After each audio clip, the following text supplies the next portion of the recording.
Disclaimer, ang kwentong ito ay hango sa mga salaysay, paniniwala at alamat na umiikot sa kultura ng Pilipino. Sa liblib na bahagi ng Visayas, may isang baryong napapalibutan ng kagubatan at ilog na tila hindi tinatahak ng kahit sinong estranghero. Tinatawag ito ng mga nakatira roon bilang Barangay Malasugi. Sa araw, payapa ang paligid, tunog ng mga ibon at lagaslas ng tubig lamang ang maririnig.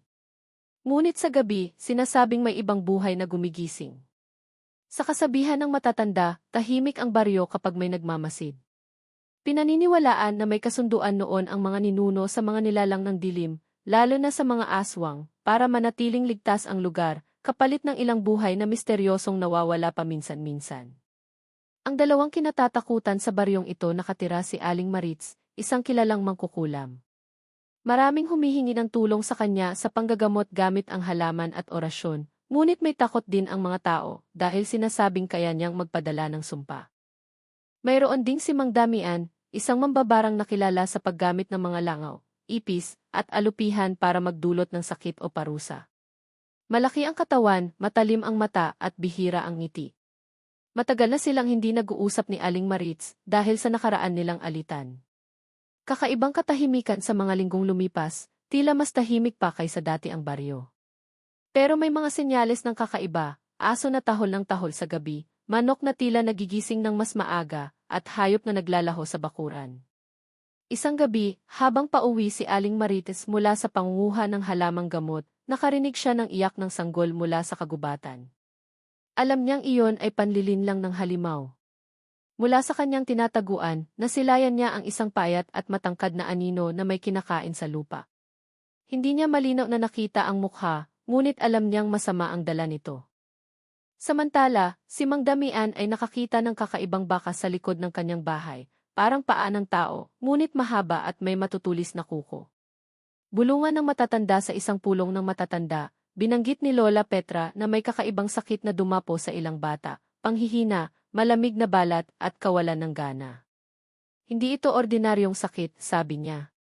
Ganito rin ang senyales noong dumalaw sila noon. Laro sa gilid ng gubat, may mga batang patuloy na naglalaro malapit sa kakahuyan kahit pinagbabawalan. Si Junjun, isa sa mga bata, ay nagsabing may tita na nag-aalok sa kanya ng candy kapalit ng pagsama. Alam ng matatanda na masama ang kahulugan nito at malinaw na nagsisimula na ang pagbabanta. Huling pahiwatig, mabigat ang hangin sa baryo sa huling mga gabi bago magsimula ang kaguluhan. Isang gabi, nagkasalubong sina Aling Maritz at Mang Damian sa sementeryo.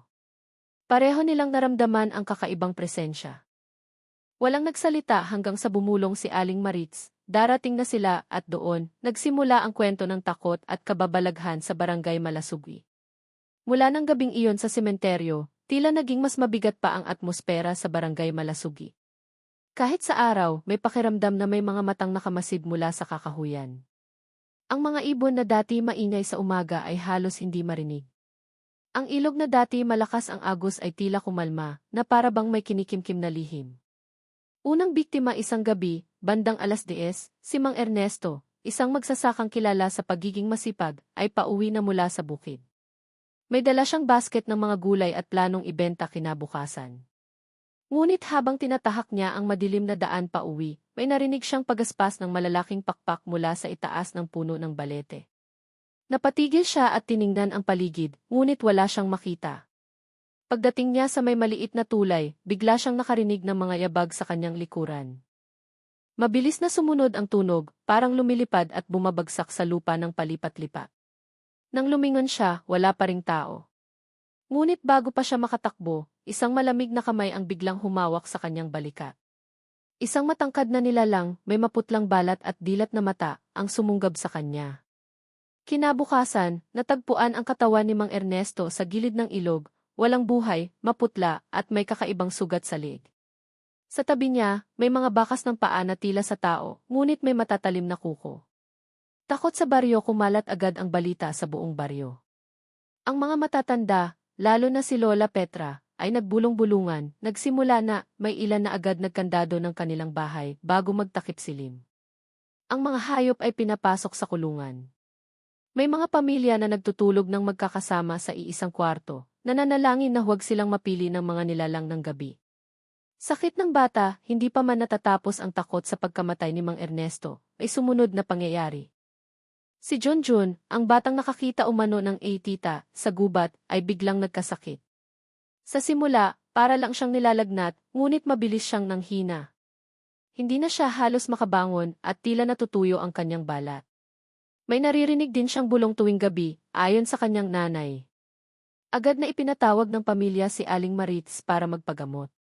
Pagdating niya, agad niyang napansin ang kakaibang amoy sa paligid, isang halo ng amoy ng dugo at panis na karne. Sinubukan niyang suriin si Junjun at napansin ang manipis na tila gasgas sa liig nito. Mahina siyang napamura. Aswang ang gumalaw sa bata, mahina niyang sabi. Mga babala ni Mang Damian samantala, si Mang Damian ay patuloy na ginugulo ng kanyang mga insekto. Isang gabi, lahat ng kanyang mga alupihan at langaw ay nagsabay-sabay na gumalaw ng mabilis, parang may kinatatakutan. Sa kanyang karanasan, ibig sabihin nito'y malapit lang ang banta. Kinaumagahan, dumiretso siya sa bahay ni Aling Maritz. Hindi na niya inalintana ang dati nilang alitan. Kung hindi tayo kikilos ngayon, mauubos ang tao dito, diretsong sabi ni Mang Damian. Tahimik lang si Aling Maritz, ngunit halata sa kanyang mata na sumasang-ayon siya. Gabing mapanganib sa gabing iyon, may kabilugan ng buwan. Ayon sa matatanda, ito ang pinakamainam na oras para sa mga aswang dahil mas malakas ang kanilang kapangyarihan. Sa kalagitnaan ng gabi, nagsimulang umihip ang malamig na hangin mula sa kagubatan, dala ang kakaibang amoy ng nabubulok. Bandang hating gabi, 3 anino ang lumitaw mula sa dilim, mabilis, payat at may mahahabang dila. Isa sa kanila ay lumipad at dumiretso sa bubong ng bahay ng isang pamilya. Ang isa ay gumapang sa sahig papunta sa kulungan ng baboy, habang ang isa pa'y dumiretso sa gilid ng bahay ni Junjun. Pagtugon ng dalawa sa tamang oras, lumabas sina Aling Marites at Mang Damian. Sa kamay ni Aling Marites ay isang maliit na bote ng langis na may halong dugo ng manok, at sa kamay ni Mang Damian ay isang sisidlan na puno ng mga malalaking alupihan. Nagsimulang mag-orasyon si Aling Maritz, habang si Mang Damian ay nagpakawala ng kanyang mga insekto. Nang mapansin ng mga aswang ang kanilang presensya, bigla silang umatras at gumamit ng bilis na hindi karaniwan. Ngunit bago tuluyang makalayo, nagawa ni Mang Damian na makapagpadala ng isang sumpa gamit ang kanyang mga alupihan, at si Aling Maritz naman ay nakapagpahid ng langis sa paligid ng bahay ni Junjun upang hindi makapasok ang mga halimaw. Hindi pa tapos nang sumikat ang araw, pansamantalang humupa ang takot, ngunit alam nilang babalik ang mga aswang. Lalo na't hindi pa nila natutukoy kung sino ang mga taong anyo ng mga ito sa umaga. Sa puso ni Aling Maritz at Mang Damian, malinaw ang isang bagay, hindi ito basta-basta titigil. Kailangan nilang maghanda para sa mas malalang laban. Matapos ang unang madugong pag-atake ng mga aswang, ramdam ng buong barangay malasugi ang takot na tila lumalalim sa bawat oras. Ang mga tao ay nagkukulong sa kanilang bahay, nagdarasal, at pilit na pinipigil ang kanilang mga anak sa paglalaro sa labas. Ngunit sa likod ng bawat pintuan, may dalang pangamba. Hindi sila ligtas kahit sa kanilang sariling tahanan. Pagkakaiba at alitan matagal nang may alitan sina Aling Maritz at Mang Damian. Noon pa man, ang kanilang mga pamamaraan sa panggagamot at pangangalaga sa baryo ay magkasalunga. Si Aling Marites ay gumagamit ng mga halamang gamot at sinaunang orasyon, habang si Mang Damian ay nakasalalay sa mga mambabarang na pamamaraan at mga insekto bilang sandata. Ngunit sa kabila ng kanilang hindi pagkakasundo, malinaw sa kanila pareho na ang sitwasyon ay mas malala kaysa sa kanilang personal na alitan. Ang mga aswang ay hindi basta-basta nilalang, may katalinuhan, bilis, at kalupitan silang hindi nila nasaksihan noon. Lihim na pagpupulong isang gabi, nagpasya silang magtagpo sa gitna ng gubat, sa isang lumang sapa na tahimik at lihim. Ang liwanag ng buwan ay tumatago sa mga dahon, at ang hangin ay may kasamang malamig na panghihilab ng kagubatan. Hindi tayo pwedeng magtatalo ngayon, wika ni Mang Damian. Alam ko, sagot ni Aling Maritz. Kung maghihintay tayo, mas marami ang mapapahamak. Nag-usap sila tungkol sa mga nakita nila noong nakaraang gabi. Napag-alaman nilang may 3 aswang na lumapit sa baryo, bawat isa ay may ibang kakayahan, ang isa ay mabilis at mailap, ang isa ay may kakayahang magpanggap bilang tao, at ang isa ay lumilipad sa gabi. Pagpaplano ng taktika na desisyon silang hatiin ang baryo sa 3 bahagi. Si Aling Marites ay mangangalaga sa mga bata at matatanda, habang si Mang Damian ay tututok sa pagharang sa mga aswang sa kagubatan. Gagamit ako ng orasyon at langis sa paligid ng bahay ni Junjun at sa iba pang bahay na malapit sa kagubatan, paliwanag ni Aling Marites. Ako naman ay magpapalipad ng mga alupihan at gagamit ng mga likas na pangontra sa halimaw. Huwag nating hayaang makapasok sa baryo, dagdag ni Mang Damian. Naglaan din sila ng signal, kapag may nakitang aswang sa baryo, magtutunog ng kampana sa simbahan bilang babala. Pagsasanay sa baryo, hindi nagtagal, ipinaalam nila sa mga pamilya ang kanilang plano. Ang bawat isa ay may tungkulin, may magbabantay sa paligid, may magtuturo sa mga bata kung paano tumakbo at magtago, at may maghahanda ng mga pagkain at gamot para sa mga apektado. Si Junjun, kahit mahina pa, ay tinuruan kung paano iwasan ang pansin ng mga aswang. Pinayuhan siya ni Aling Marites na huwag maglakad mag-isa sa gabi at huwag pansinin ang mga halimaw. Pagbabalik loob ng dalawa habang nagtutulungan, unti-unting naaalis ang dating alitan ni na Aling Marites at Mang Damian. Napagtanto nila na mas malaki ang panganib kaysa sa kanilang personal na alitan. May respeto silang naipapakita sa bawat isa, ang sinseridad ni Mang Damian sa proteksyon ng baryo at ang galing ni Aling Marites sa panggagamot at orasyon. Hindi ko akalaing kailangan ko pang humingi ng tulong mula sa'yo, wika ni Aling Marites. At hindi ko rin akalaing kailangan kong makipagtulungan sa iyo, sagot ni Mang Damian. Ang pagbabalik loob na ito ay nagbigay ng pag-asa sa baryo. Ang mga tao, kahit takot, ay nakaramdam ng kaginhawaan na may dalawa silang maaasahang tagapagtanggol. Gabing pagsubok isang gabi, habang nagbabantay ang dalawa, may narinig silang malakas na ungol mula sa gilid ng baryo. May anino na lumalapit sa mga bahay, ang unang indikasyon na sinusubukan ng mga aswang na pumasok. Agad na gumising ang buong baryo. Si Aling Marites ay naglagay ng langis sa mga pintuan at bintana, habang si Mang Damian ay nagpapakawala ng mga alupihan sa paligid. Ang mga aswang ay napigil pansamantala, ngunit hindi pa rin nawawala ang banta. Pag-asa at takot bagaman pansamantalang naitaboy ang panganib, malinaw sa kanila na hindi pa tapos ang laban. Kailangan nilang maging handa sa mas malalakas na pag-atake. Ang alyansa ni na Aling Marites at Mang Damian ay nagsimula na, at sa kanilang pagtutulungan nakasalalay ang buhay ng buong baryo. Sa puso ng bawat tao sa barangay Malasugwi, may halo ng takot at pag-asa. Alam nilang darating ang mas matinding gabi, ngunit sa gabay ng dalawa, may tsansang makaligtas. Matapos ang ilang araw ng paghahanda, dumating ang gabing inaasahan ng lahat sa barangay Malasugwi, ang gabing hinarap nila ang unang malalaking pag-atake ng mga aswang. Hindi na ito simpleng paglipad o paglapit sa baryo. Ngayon, ramdam na ramdam ang panganib na mas malaki kaysa sa dati. Pagdiriwang ng takot bago magsimula ang gabi, may mga pamilya na pilit nagtatago sa kanilang tahanan. Ang mga bintana ay binantayan, ang mga pintuan ay minatigan, at may mga tao na walang tigil sa pagdarasal. Sa kabila nito, may halong kaba at pangamba, lalo na kay Junjun, na dati biktima na ng unang pag-atake ng aswang. Si Aling Marites ay nagbigay ng huling paalala, huwag kayong lalabas kahit anong ingay ang marinig ninyo. Kami ni Mang Damian ang bahala sa kanila. Manalangin lang kayo at manatili sa loob ng bahay. Si Mang Damian naman ay nagpakalat ng kanyang mga alupihan sa paligid ng baryo at sinalubong ang mga aswang sa gilid ng kagubatan. Ang pagdating ng mga aswang bandang hating gabi, naramdaman ang kakaibang lamig. May tunog ng mga yapak sa damuhan at pagaspas ng pakpak sa itaas. Tatlong nilalang na may kakaibang anyo at bilis ang lumitaw sa gilid ng baryo. Isa ay lumilipad, isa ay mabilis na gumagalaw sa lupa, at ang isa ay nagkukunwaring tao. Agad na nagkakawatak-watak ang mga tao, ngunit si Aling Marites at Mang Damian ay handa na. Estratehiya sa laban si Aling Marites ay naglatag ng langis at orasyon sa paligid ng mga bahay ng mga bata at matatanda. Pinili niyang iwasan ang direktang pakikipaglaban sa halimaw at sa halip ay gumamit ng proteksyon upang hindi makapasok ang aswang sa baryo. Si Mang Damian naman ay humarap sa mga aswang sa gilid ng kagubatan. Gumamit siya ng kanyang mga insekto, lumilipad na parang alon ng mga langaw at bubuyog, upang guluhin at patigilin ang mga halimaw. Ang isa sa mga aswang ay mabilis at matalino. Halos maabot nito ang ilang bahay, ngunit sa tulong ng orasyon ni Aling Marites at ng mga alupihan ni Mang Damian, napigilan ito. Matinding pakikipaglaban ang lumilipad na aswang ay hindi basta-basta sumuko. Tumalon ito sa bubong ng isang bahay, sinusubukang pasukin ang loob. Si Mang Damian ay agad na naglabas ng sisidlan ng alupihan, at sa kombinasyon ng mga insekto at langis ni Aling Marites, napilitang umatras ang nilalang. Samantala, ang aswang na gumagalaw sa lupa ay nagpakita ng kakayahang mabilis at agresibo. Pinuntahan nito ang gilid ng sapa kung saan may nagtatago na mga bata.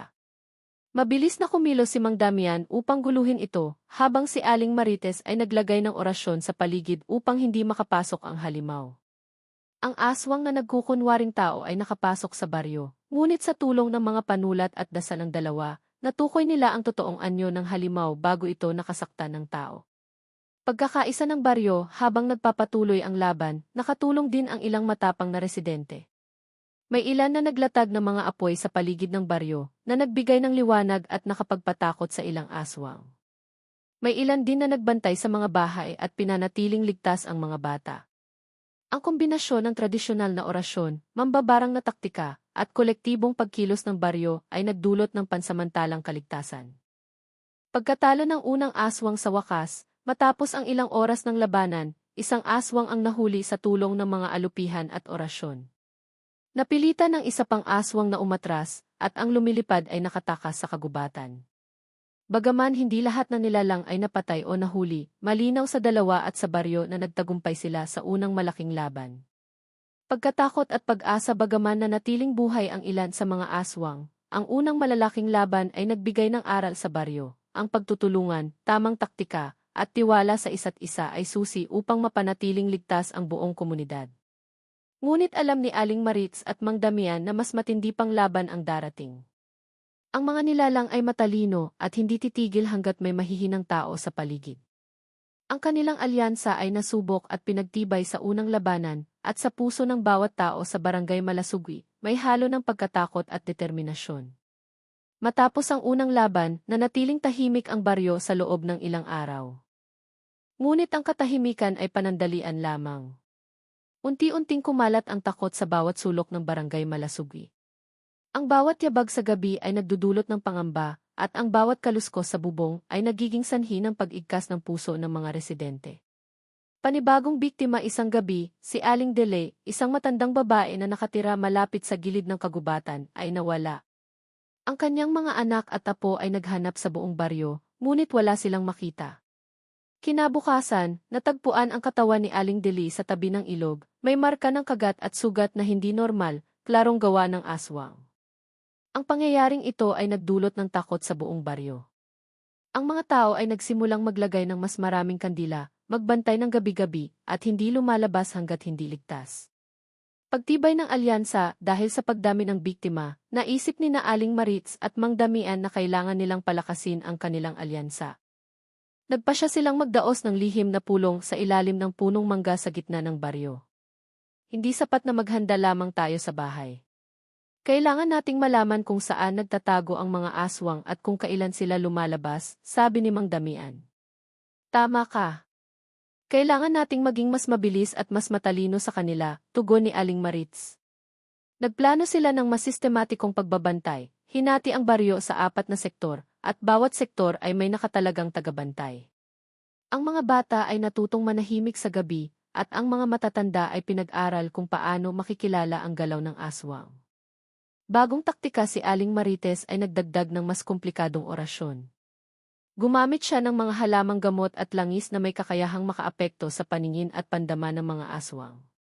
Samantala, si Mang Damian ay gumawa ng mas maraming alupihan at insekto na magagamit bilang pananggalang at panlaban. Naglatag din sila ng mga bitag sa kagubatan, mga lambat at mga kahoy na pinagtulong-tulungan upang pigilan ang mabilis na paggalaw ng mga aswang. Pagdating ng mas malalakas na aswang isang gabi, habang nagbabantay ang buong baryo, nakaramdam sila ng kakaibang tensyon. Ang mga aswang na ito ay hindi na simpleng lumilipad o gumagalaw sa lupa, mas matalino at mas agresibo sila. Isa sa mga nilalang ay nagpakita ng kakayahang magpanggap bilang tao, kaya halos maloko ang ilang tagabantay. Ang isa naman ay may sobrang bilis na halos hindi makuha ng mga alupihan at bitag. At ang pinakadelikado, isang halimaw na may kakayahang magbago ng anyo, ay nagpakita sa gilid ng baryo, tila sinusubok ang lakas at taktika ng dalawa.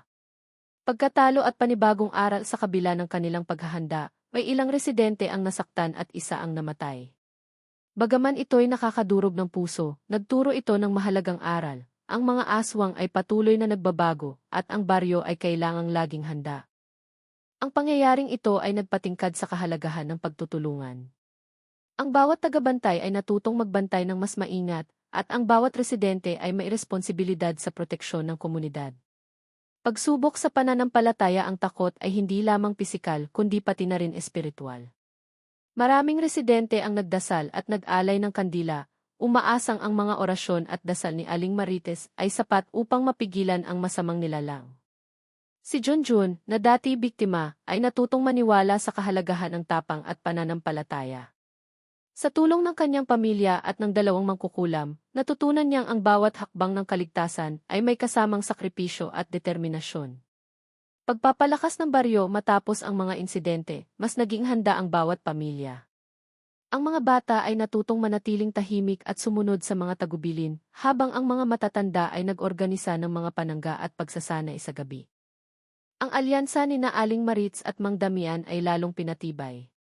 Sa bawat laban, mas nagiging malinaw ang kanilang plano at mas lumalakas ang kanilang samahan. Alam nilang sa susunod na pag-atake, mas handa na ang buong baryo, ngunit mas matindi rin ang darating na panganib. Takot at pag-asa sa kabila ng mga panibagong biktima, may liwanag ng pag-asa sa bawat puso. Alam ng lahat na kahit may panganib, ang pagkakaisa at tamang taktika ay magbibigay ng tsansa upang mabuhay at maprotektahan ang komunidad. Ang Barangay Malasugi ay hindi na simpleng baryo lamang, ito ay naging simbolo ng tapang at pagkakaisa laban sa mga nilalang ng dilim. Matapos ang ilang linggo ng relatibong katahimikan, may kakaibang presensya sa paligid ng Barangay Malasugi. Ang mga alupihan at orasyon ni Aling Maritz ay tila nag-react sa isang malakas at masamang enerhiya, ang pinakadelikadong aswang na kanilang nakaharap ay bumalik. Hindi ito basta-basta, kundi mas malakas, mas tuso at mas mapanganib kaysa dati. Babala mula sa kalikasan sa unang tanda ng pagdating nito, naramdaman ng mga tagabantay ang kakaibang lamig at anino sa kagubatan. Ang mga hayop sa paligid ay nagtatakbuhan at ang mga ibon ay hindi kumakanta. May halimaw na pakiramdam sa hangin, tila baga ang bawat dahon at sanga ay may sariling banta. Si Mang Damian ay agad tumingin sa kalangitan, ito na dumating na siya. Ang halimaw na may kakayahang magbago ng anyo. Mas matalino kaysa sa mga nauna natin. Si Aling Marites ay nagdasal at naghanda ng mas malakas na orasyon. Alam niyang hindi sapat ang dati nilang taktika, kailangan nilang mag-isip ng bago at mas malalim na estratehiya. Personal na panganib, ang pinakadelikadong aswang ay hindi nagpakita agad sa lahat. Sinimulan nitong atakihin ang mga individual sa gabi, sinusubukang guluhin ang kanilang isipan at hatiin ang baryo. Si Junjun, na dati biktima, ay muling napalapit sa panganib nang subukan siyang ligawan ng halimaw sa anyo ng isang kaibigan. Ang takot ay lumakas sa bawat puso. Ang mga residente ay hindi lamang natatakot sa pisikal na sugat, kundi pati sa kakayahan ng aswang na manipulahin ang isip at damdamin ng tao. Bagong estratehiya, si Aling Maritz at Mang Damian ay nagplano ng mas komplikadong taktika. Gumawa sila ng e-trap zone sa gitna ng baryo, isang lugar na may pinagsamang langis, halamang panlaban at orasyon na may kakayahang limitahan ang galaw ng halimaw. Naglatag rin sila ng T-bait, gamit ang kanilang sariling enerhiya at orasyon upang akitin ang aswang sa gitna ng baryo, habang ang iba pang tagabantay ay handa sa mga gilid. Ang estratehiyang ito ay delikado, ngunit ito lamang ang makakagawa ng pagkakataon upang masugpo ang halimaw. Ang unang laban sa personal sa unang gabi ng pag-atake, nakasalubong ni Mang Damian ang pinakadelikadong aswang sa gilid ng kagubatan. Nagpakita ito ng kakayahang magbago ng anyo, naglalaro sa pagitan ng tao at halimaw upang malito siya. Naglabas si Mang Damian ng kanyang alupihan at insekto, at sa tulong ng orasyon ni Aling Maritz, napilitang umatras ang halimaw. Ngunit kahit nakontrol nila ang laban, ramdam pa rin ang kapangyarihan nito, ang bawat galaw ay puno ng takot at panganib. Pag-atake sa baryo, hindi naglaon, sinalakay ng aswang ang baryo ng sabay-sabay. Pinili nitong sirain ang moral ng mga tao at guluhin ang kanilang pagkakaisa. Ang mga bahay ay nilapitan, may ilan na halos mapasok at ang ilan ay nasugatan. Sa kabila ng panganib, ang baryo ay hindi nagulat sa sitwasyon. Ang mga tagabantay ay nagtrabaho ng maayos, at ang mga orasyon ni Aling Marites ay nagbigay proteksyon sa maraming pamilya. Ngunit malinaw na kailangan nila ng higit pang tulong upang ganap na mapigilan ang nilalang. Sakripisyo at tapang sa gitna ng laban, may isang bata na nakalabas sa bahay at halos maapektuhan ng aswang. Agad na tumalon si Junjun upang iligtas ang bata, kahit alam niyang malalagay sa panganib ang sarili. Hindi ko hahayaan silang mapinsala ang iba, sabi ni Junjun, habang hinaharap ang halimaw na may matinding galit. Ang kanyang tapang ay nagbigay inspirasyon sa buong baryo. Nakita ng lahat na ang bawat hakbang, bawat sakripisyo, ay mahalaga upang mapanatili ang kaligtasan ng komunidad. Panandali ang tagumpay matapos ang ilang oras ng laban, napilitang umatras ang pinakadelikadong aswang. Bagaman hindi ito ganap na napatay, ang baryo ay nakatanggap ng panandaliang kapayapaan. Ngunit ramdam ng lahat na mas matindi at mapanganib na laban ang darating sa susunod na gabi. Pagtibay ng determinasyon ang pagdating ng pinakadelikadong aswang ay nagpatibay sa loob ng baryo. Alam ng bawat isa na hindi lamang tapang at taktika ang kailangan, kundi pati ang tiwala sa isa't isa at pananampalataya. Si Aling Marites at Mang Damian ay muling naglatag ng plano para sa susunod na pag-atake. Ang kanilang alyansa ay mas matatag kaysa dati, at ang bawat residente ay handa na sa panganib, alam na sa bawat hakbang ng dilim, may liwanag ng tapang at pagkakaisa na magbibigay ng proteksyon. Matapos ang paulit-ulit na pag-atake, dumating ang sandali na kinailangan ng buong baryo na humarap sa pinakadelikadong aswang. Ang barangay Malasugi ay naging lugar ng huling labanan, isang gabi na puno ng takot, panganib at determinasyon. Paghahanda para sa huling laban sa ilalim ng buwan at bituin, ang baryo ay nagtipon sa gitna ng plaza. Ang mga residente ay may daladalang mga alupihan, halamang gamot, langis, at iba pang kagamitan na ginawa nila sa tulong ni Aling Marites at Mang Damian. Ito na ang pagkakataon natin. Kung hindi natin ito haharapin ngayon, walang makakaalam kung ano ang mangyayari bukas, sabi ni Aling Marites habang inilalagay ang mga orasyon sa lupa. Lahat tayo ay may tungkulin. Huwag tayong matakot, dagdag ni Mang Damian. Pinaghati-hati nila ang baryo sa 3 linya. Ang front line ay para sa mga matatapang na tagabantay, ang gitna ay para sa mga pamilya na may kakayahang sumuporta sa pamamagitan ng dasal at orasyon. At ang likod na linya ay para sa mga nakatalagang bantay ng escape route sakaling kailanganin. Pagdating ng aswang hindi nagtagal, naramdaman nila ang paglapit ng halimaw. Ang hangin ay biglang lumamig at ang mga anino sa paligid ay tila nagkilos ng buhay. Ang aswang ay nagpakita sa anyo ng malaking halimaw na may nagliliyab na mata at matatalim na kuko. Ang halimaw ay tila alam ang estratehiya ng mga tao at sinubukan nilang guluhin ang kanilang pagkakaisa. Nagpakita ito ng kakayahang hatiin ang mga linya ng baryo at sa bawat galaw may kasamang panganib sa bawat tagabantay. Labanan sa harap ang frontline ay nakaharap sa pinakamalakas na galaw ng halimaw. Si Mang Damian, kasama ang kanyang mga tagabantay, ay lumaban ng buong tapang. Ang kanyang mga alupihan at insekto ay ginamit upang pigilan ang bilis ng halimaw, habang si Aling Marites ay patuloy na nagbabasa ng mas malalakas na orasyon. Ang halimaw ay nagpakita ng kakayahang magbago ng anyo upang lokohin ang mga tao. Isang pagkakataon, nagpakita ito bilang isa sa kanilang kababaryo upang akitin ang isang bata, ngunit si Junjun ay mabilis na nakakita sa pagkukunwari at iniligtas ang bata sa huling sandali. Sakripisyo at tapang sa gitna ng laban, may isang residente na ipinakita ang kanyang kabayanihan. Si Mang Lando, isang matapang na lalaki, ay nagpakita ng sarili niyang diskarte. Ginamit niya ang sarili bilang pain upang makuha ang atensyon ng aswang, na nagbigay pagkakataon kay Aling Marites at Mang Damian na maglagay ng malakas na orasyon at trap sa gitna ng plaza. Kung hindi siya sumakripisyo, baka hindi natin mapigilan ang halimaw ngayon, sabi ni Mang Damian habang ramdam ang lungkot at pasasalamat. Pagbabalik ng alyansa ang buong baryo ay naging aktibo sa laban. Ang bawat pamilya ay nagbigay ng kanilang kontribusyon, mula sa simpleng pagbabantay hanggang sa aktibong pakikipaglaban. Ang sama-samang pagkilos ay nagbigay lakas at tibay sa lahat. Ang orasyon ni Aling Marites ay nagpakita ng kakaibang kapangyarihan. Ang halimaw ay nagulat sa kombinasyon ng espiritual at pisikal na laban.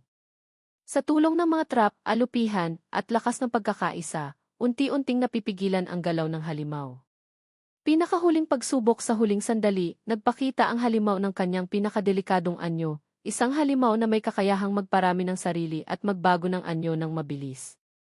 Ang baryo ay halos mawala ng pag-asa, ngunit sa tulong ng pagtutulungan, nakagawa sila ng huling taktika, paggamit ng pinakamalakas na orasyon sa isang espesyal na bilog sa gitna ng plaza, pinagsamang enerhiya ng bawat residente. Ang pinakadelikadong aswang ay naipit sa bilog, at sa huling sandali, naglabas ito ng matinding sigaw bago tuluyang naglaho sa dilim. Tagumpay at pagliligtas ang buong baryo ay nakaramdam ng kaginhawaan at pag-asa. Bagaman may ilang sugatan at nasaktan, ang pinakaimportanteng bagay ay ang kanilang kaligtasan at ang proteksyon ng komunidad. Ang bawat isa ay nagpasalamat sa tapang at sakripisyo ng bawat kasamahan. Si Aling Marites at Mang Damian ay muling nagpahayag ng kahalagahan ng pagkakaisa at pananampalataya. Alam nilang hindi lahat ng laban ay natatapos sa isang gabi, ngunit ang aral ay malinaw, sa pagtutulungan at tamang taktika, kahit ang pinakamalakas na dilim ay kayang harapin. Pagbabalik sa normal na pamumuhay pagkatapos ng labanan, unti-unting bumalik sa normal ang baryo. Ang mga tao ay nagpatuloy sa kanilang pang-araw-araw na buhay, ngunit hindi nila kinalimutan ang karanasan. Ang barangay Malasugi ay naging simbolo ng tapang, pagkakaisa, at lakas ng loob laban sa panganib ng aswang. Ang alaala ng laban at sakripisyo ay mananatili sa puso ng bawat residente, bilang paalala na sa bawat takot, may liwanag ng pagkakaisa at pag-asa. Matapos ang huling laban, ang barangay Malasugi ay muling nakaranas ng katahimikan. Ngunit ang katahimikan ay may kasamang aral. Ang panganib ay laging nariyan at ang pagkakaisa at pagbabantay ay kailangang ipagpatuloy. Pagbabago sa pamumuhay ang mga residente ay unti-unting bumalik sa kanilang pang-araw-araw na gawain, ngunit may mga bagong rutina at hakbang na ipinatupad upang mapanatili ang seguridad ng baryo. Orasyon at ritual araw-araw, hindi lamang sa gabi ginagawa ang mga panalangin at orasyon. Ngayon, kahit araw, may mga maliliit na ritual upang panatilihing malakas ang proteksyon ng baryo. Pagbabantay sa kagubatan, ang mga kabataan at matatanda ay naglaan ng oras upang magpatrolya sa paligid ng baryo, sinusuri ang mga kagubatan at bundok para sa kakaibang galaw. Pagtuturo ng proteksyon, si Aling Marites at Mang Damian ay nagturo ng simpleng alupihan at mga panlaban sa mga bata, upang malaman nila kung paano magprotekta sa sarili sakaling may banta sa hinaharap. Pagpapahalaga sa komunidad dahil sa labanan, mas naging malapit ang mga tao sa isa't isa. Ang mga kapitbahay ay mas nagkakaisa, nagbabahagi ng impormasyon, at nagtutulungan sa anumang pangangailangan. Ang baryo ay naging modelo ng pagkakaisa, kung saan bawat isa ay may tungkulin sa proteksyon ng komunidad. Hindi natin kailangang maging malakas mag-isa. Sa pagkakaisa, mas nagiging matatag tayo, paliwanag ni Mang Damian sa isang pagtitipon ng baryo. Aral mula sa karanasan, maraming aral ang natutunan ng mga residente mula sa laban, tapang at sakripisyo. Ang tapang ng bawat individual ay mahalaga sa kabuuan ng laban. Ang mga sakripisyo, tulad ni Mang Lando at Junjun, ay nagbigay daan sa tagumpay. Pananampalataya, ang paniniwala sa mas mataas na kapangyarihan, sa orasyon, at sa kabutihan ay nagbigay ng proteksyon at lakas. Pagbabantay at paghahanda, hindi sapat ang tapang lamang, kailangan din ng tamang plano, taktika, at handa sa anumang panganib. Pagkakaisa ng komunidad, ang bawat hakbang, kahit maliit, ay mahalaga. Ang bawat isa ay may papel na ginagampanan, at ang sama-samang aksyon ay nagbibigay ng lakas sa lahat. Pagbabahagi ng kaalaman, si Aling Marites at Mang Damian ay nag-organisa ng maliit na paaralan para sa baryo, kung saan itinuturo nila ang mga tradisyonal na kaalaman sa pakikipaglaban sa aswang at iba pang halimaw. Itinuturo rin nila ang kahalagahan ng orasyon, ritual at paggalang sa kalikasan. Ang mga kabataan ay natututo hindi lamang ng mga taktika sa laban kundi pati ang kahalagahan ng pagiging alerto at responsable sa kanilang paligid. Sa ganitong paraan, ang baryo ay nagkakaroon ng bagong henerasyon ng mga tagabantay. Pag-alaala sa mga nasakripisyo, ang baryo ay naglagay ng maliit na altar sa plaza bilang pag-alala sa mga nagbigay ng sakripisyo. Dito, ang mga tao ay nagdadasal at nagbibigay pugay sa tapang ng bawat isa na nagbuwis para sa kabutihan ng lahat. Ang alaala ng kanilang kabayanihan ay hindi mawawala. Ito ang ating inspirasyon sa bawat araw, sabi ni Aling Marites habang pinagmamasdan ang altar. Patuloy na pagbabantay bagaman natapos ang malakas na laban, alam ng lahat na ang panganib ay maaaring bumalik. Ang baryo ay patuloy na nagbabantay at ang bawat isa ay may sariling tungkulin sa seguridad. Ang pagkakaisa, tapang, at aral mula sa karanasan ay naging sandigan ng bawat residente. Hindi nila hinahayaan ang takot na mamayani, bagkus ginagamit nila ito bilang inspirasyon upang mas maging matatag at maingat sa bawat araw. Pagpapatuloy ng kwento ang karanasan ng Barangay Malasugi ay nagpapaalala sa lahat na sa bawat dilim, may liwanag ng tapang, pagkakaisa at pag-asa. Ang laban nila kontra sa aswang ay hindi lamang kwento ng takot kundi kwento ng kabayanihan, sakripisyo at tibay ng loob. Ang kwento ay nagtatapos na may aral, ang pagkakaisa, determinasyon at pananampalataya sa kabutihan ay laging mananaig laban sa kasamaan. Ang baryo ay mananatiling handa, alerto, at matatag, isang halimbawa ng tunay na tapang at pagkakaisa. 5.